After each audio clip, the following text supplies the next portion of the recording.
Today, we will dive into our introductory lesson on John Agard's powerful poem, Checking Out Me History. We'll begin by summarizing the poem's content and exploring how it challenges the neglect of cultural heritage within the education system. Next, we will delve into the broader historical context, discussing the legacy of colonialism and its impact on identity formation, particularly in the Caribbean region.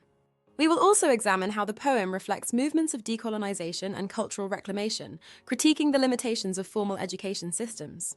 Lastly, we will analyse the poem's free verse form and its varied, disjointed stanzas. Let's begin. The themes reflected in this poem are identity and heritage and memory and loss. The poem reflects these themes by exploring the lasting impact of colonial history on personal and cultural identity. The poem delves into the struggle of reclaiming and preserving cultural memory, highlighting the intertwined nature of personal identity and historical legacy.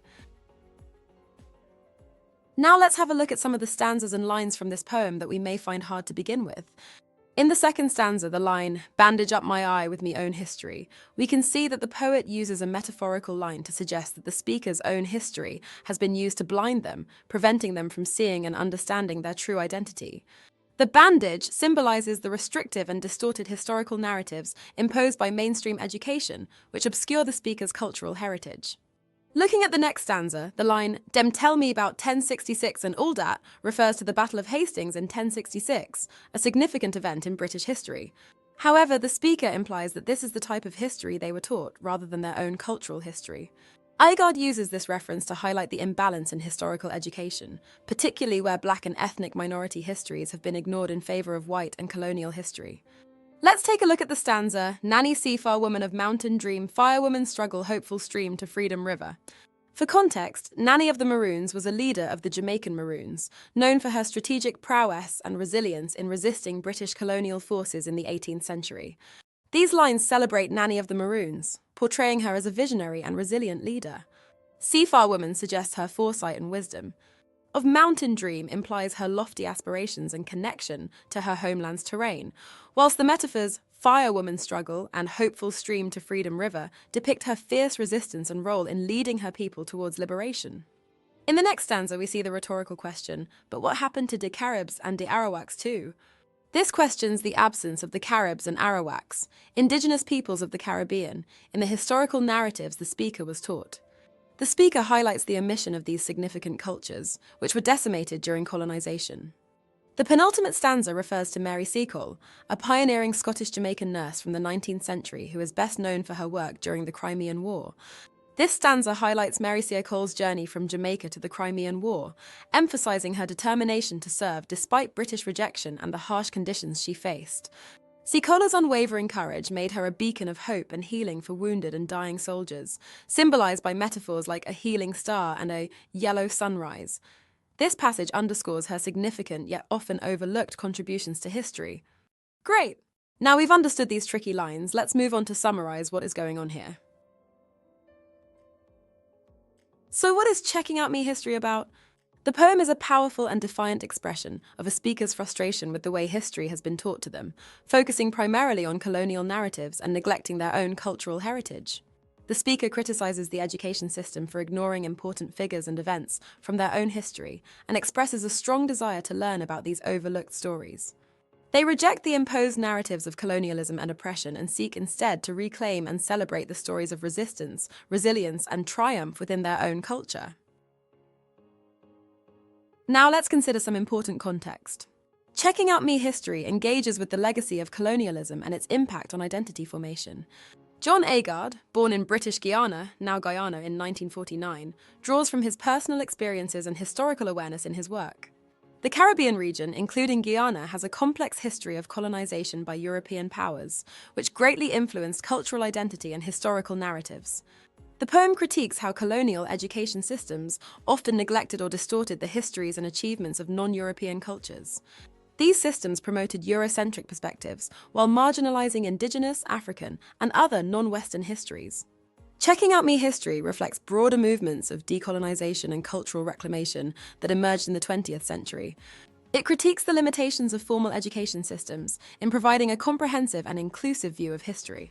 The speaker in the poem expresses frustration with being denied knowledge of their own heritage, highlighting broader systemic issues of cultural erasure. The poem calls for the empowerment of individuals to explore and embrace their cultural heritage independently, outside of institutionalized education that perpetuates colonial biases.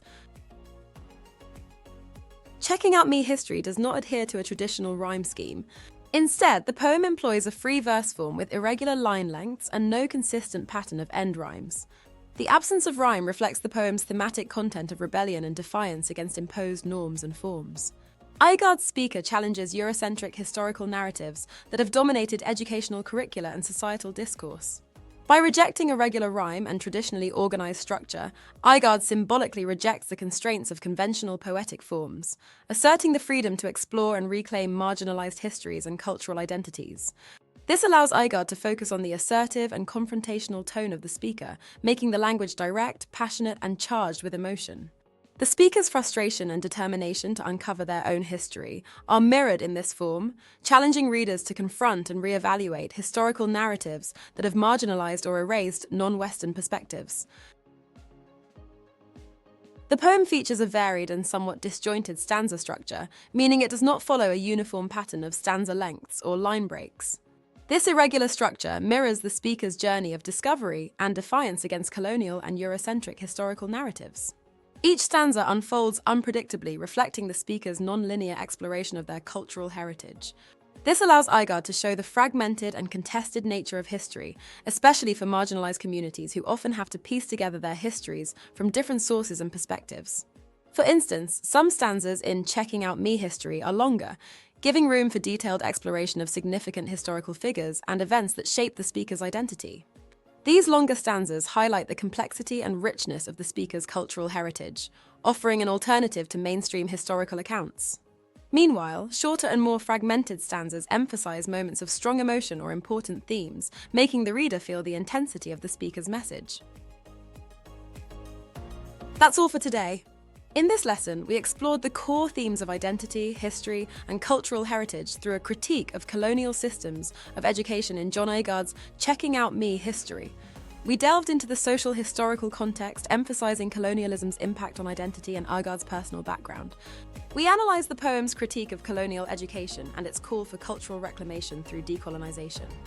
Finally, we examined the unconventional free verse form of the poem and varied stanza lengths, which emphasize the poem's content of defiance and its non-linear exploration of the speaker's history.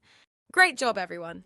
Join me next time as we delve deeper into the poem's language and stylistic techniques. See you then! Watch the rest of the GCSE English Literature course at Sophos Education.